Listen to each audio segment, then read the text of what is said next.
history from my day. So let's begin.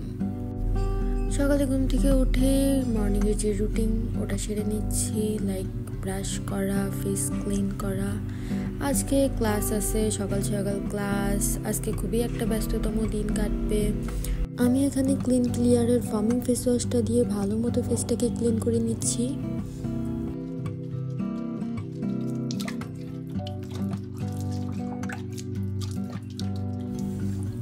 তো এখন ব্রেকফাস্টটা তৈরি করে নিব। আজকের ব্রেকফাস্টটা খুবই সিম্পল, টক দই দিয়ে চিড়া দিয়ে একটা ব্রেকফাস্ট তৈরি করব। দেখা যাক। চিড়াগুলো ভালো মতো পানি দিয়ে সুন্দর করে ধুয়ে নিতে হবে। চিড়াগুলো ধুয়ে ভালো মতো ছেঁকে নেব। এখন এর সাথে কিছুটা টক দই মিশিয়ে খেয়ে নেব। অ্যাজ অলওয়েজ ফ্রুটস দিয়ে খাওয়া হয়, লাইক কলা, বাট আজকে বাসায় কোনো ফ্রুট ছিল না, তো এভাবে খেয়ে নেব। কারণ আজকে অনেক লেট হয়ে গেছে, আমার ঘুম থেকে উঠতেও লেট হয়ে গেছে। খেয়ে রেডি হতে চলে যাব।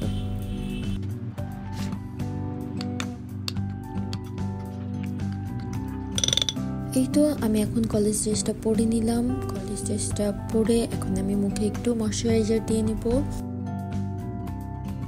এখন একটা W7 এর যে ব্যানানা পাউডারটা আছে ওটা হালকা একটু দিয়ে নেব। এরপর চোখে একটু মাস্কারা দিয়ে নেব। এরপর ওয়েট এন্ড ওয়াইল্ডের একটি লিপস্টিক দিয়ে নেব। এটার শেড সম্ভবত গিভ মি মকা। এইটা দিয়ে চুলটা আঁচড়িয়ে তারপরে দৌড় দিতে হবে। আজকে হয়তোবা একটা ক্লাস মিস হবে। ক্লাস শেষ করে আমরা সব ফ্রেন্ডরা একটু ঘুরতে বের হলাম, ওয়াটার ট্যাক্সিতে উঠলাম। কারণ আমাদের কলেজ লাইফ প্রায় শেষের পথে, আর হয়তোবা ক্লাস এক সপ্তাহের মতো ক্লাস পাবো। তারপরে বাসায় রওনা দিলাম। বাসে উঠে রাস্তায় খুবই জ্যাম ছিল, খুবই টায়ার্ড ছিলাম। বাসে এসে দরজাটা খুলেই চিটপাটাং হয়ে শুয়েছিলাম কতক্ষণ। তারপর ফ্রেশ হয়ে রুমে সব কাজ করতে হলো, কারণ রুমটা খুবই অগুছালো ছিল। রুমটা গুছাতে হবে। রুমটা গুছিয়ে দেন যাব লাঞ্চ তৈরি করতে।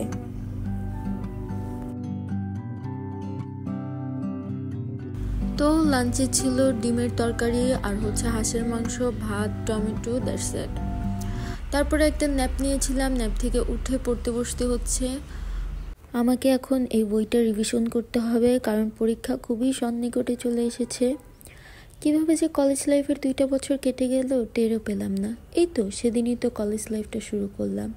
হয়তোবা এই 2 বছরে অনেক কিছু শিখেছি, যেমন ফ্যামিলি ছেড়ে কি করে একা চলতে হয় তা শিখেছি।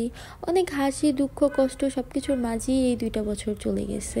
হয়তোবা জীবনে সফলতা অর্জন করতে হলে একটু কষ্ট করতেই হয়। তো যাই হোক, আমি আমার পড়াশোনা শেষ করে আমার আবার কাজে লাগতে হবে। So let's go.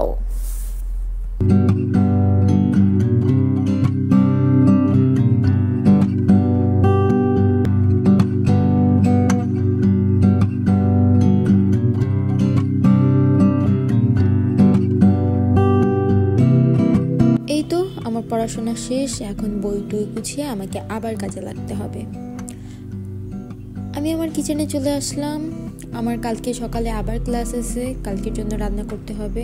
তো রান্নার জন্য যা যা দরকার হয়, যা যা পেঁয়াজ, টমেটো এসব কেটে সব কিছু রেডি করে রান্নাটা বসিয়ে নেব।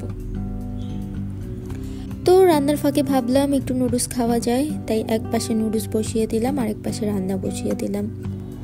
এক সাইডে নুডলস সিদ্ধ হচ্ছে, আরেক সাইডে কড়াইতে তেল দিয়ে দিলাম। তেলের মধ্যে কিছু পেঁয়াজ দিয়ে এগুলোকে ভালো মতো ভেজে নেব।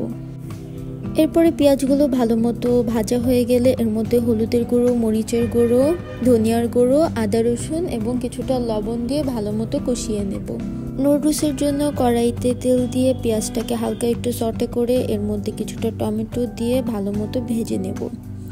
আরেক পাশে মশলাটা কষানো হয়ে গেলে এর মধ্যে পোয়া মাছ দিয়ে পানি দিয়ে ঢেকে দেব। সামুদ্রিক মাছে বেশি একটা মশলা ব্যবহার না করাই শ্রেয়। নুডলসের জন্য 2টা ডিম ভালো মতো ভেজে এগুলোর সাথে মিশিয়ে নেব। কালকে রাতের লেফট ওভার গ্রিল চিকেন ছিল, এগুলোও এদের সাথে মিশিয়ে দেব।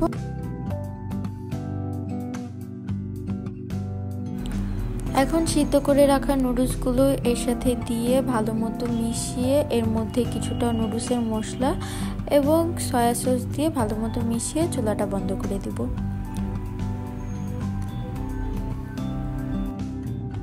এখন সব কিছু ক্লিন করে নেব, কারণ কালকে সকালে কলেজ থেকে এসে এগুলো ক্লিন করতে একদমই ইচ্ছা করে না, খুবই টায়ার্ড থাকি।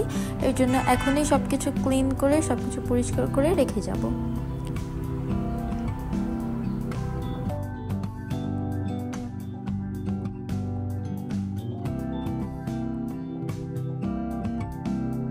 এই তো এইদিকে আমার রান্নাটাও প্রায় শেষ হয়ে এসেছে। এর মধ্যে কিছুটা ধনিয়া পাতা কুচি দিয়ে চুলাটা বন্ধ করে দেব।